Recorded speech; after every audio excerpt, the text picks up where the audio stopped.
Bonjour, bienvenue à la présentation de l'outil logiciel pour faciliter l'animation du jeu avec l'Isonos Villain en version 2015. Donc on va cliquer sur le début du jeu. Donc début du jeu, à savoir que confirmez-vous l'initialisation, donc oui.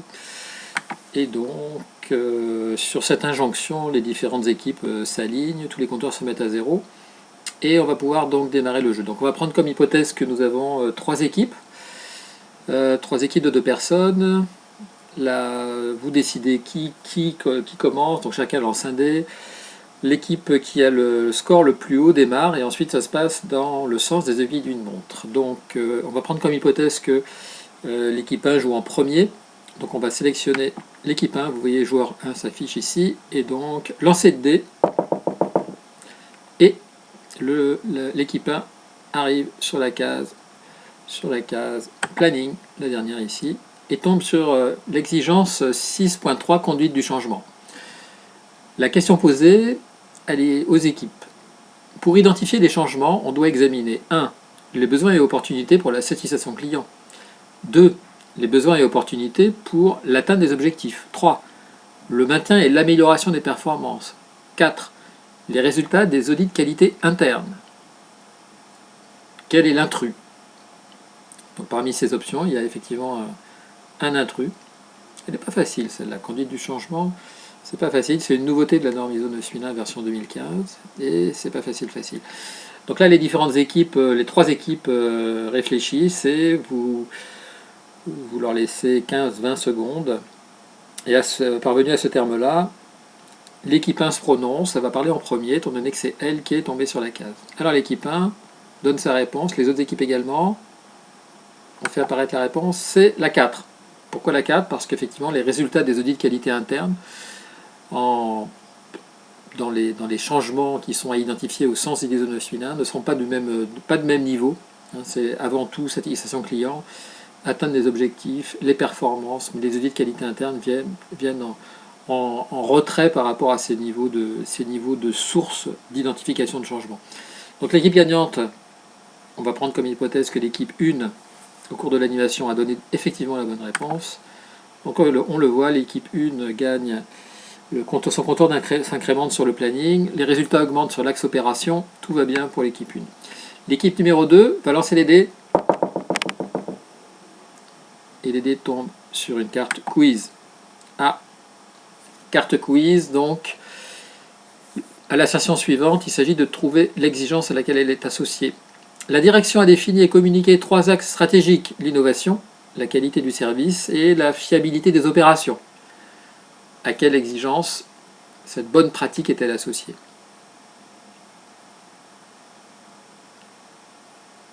Les équipes réfléchissent à la réponse. Vous faites s'exprimer les différentes équipes en commençant par l'équipe numéro 2, qui est tombée sur la case. La réponse est la 5.2. Dans le sens où, effectivement, la 5.2, c'est-à-dire l'aspect politique et objectif qualité, puisque la direction a défini et communiqué 3 axes stratégiques, a trait à cette exigence. N'oubliez pas que chaque participant a dans les mains notre carte d'état-major de la norme ISO 9001, avec une description pédagogique de chaque exigence. Et donc, on va prendre comme hypothèse que l'équipe 2 a de nouveau à gagner.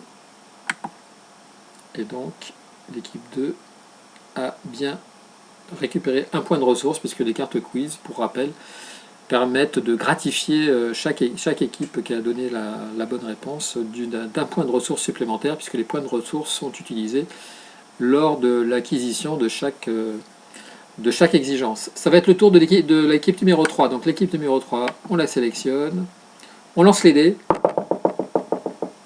et l'équipe numéro 3 tombe sur... Oh, pas de chance, mon Dieu, sur la grève. Grève, c'est la grève. Le climat social se détériore dans votre domaine et des arrêts de travail spontanés apparaissent. Si vous détenez plus de 5 étoiles pour votre système d'amélioration, alors vous réagissez rapidement et rétablissez la situation. Sinon, la grève s'installe et vous perdez 3 points de ressources.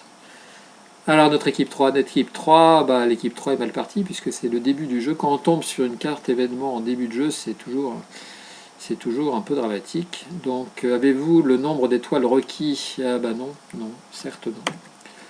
Et donc l'équipe 3 perd 3 points, elle passe de 12 à 9 points de ressources, ce qui effectivement est un peu dommageable.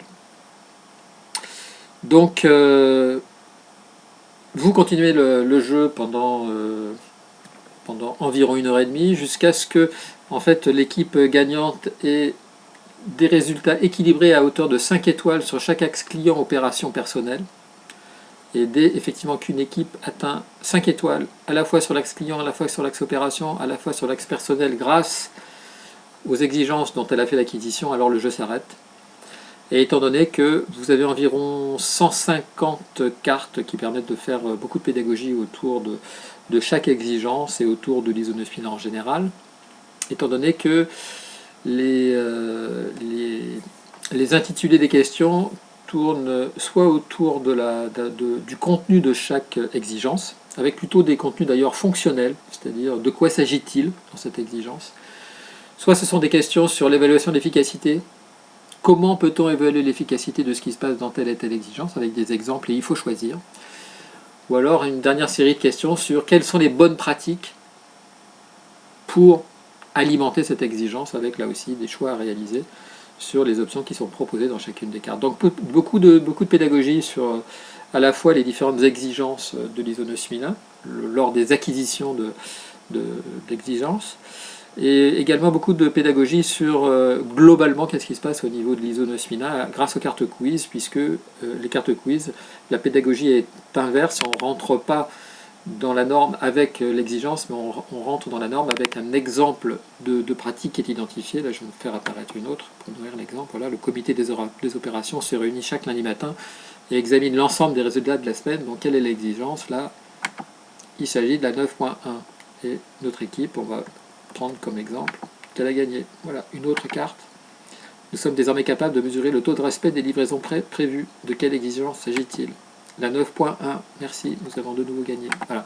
Donc beaucoup aussi de pédagogie autour des cartes quiz qui permettent donc à l'issue de cette partie d'1h30 environ d'avoir transmis le maximum de connaissances sur l'ISO 9001. Vous pouvez avoir jusqu'à 4 équipes, entre 2 joueurs et 4 joueurs, donc pour chaque 4-5 joueurs pour chaque équipe, étant donné que donc vous pouvez finalement avoir une animation qui occupe entre 2 et une vingtaine de personnes.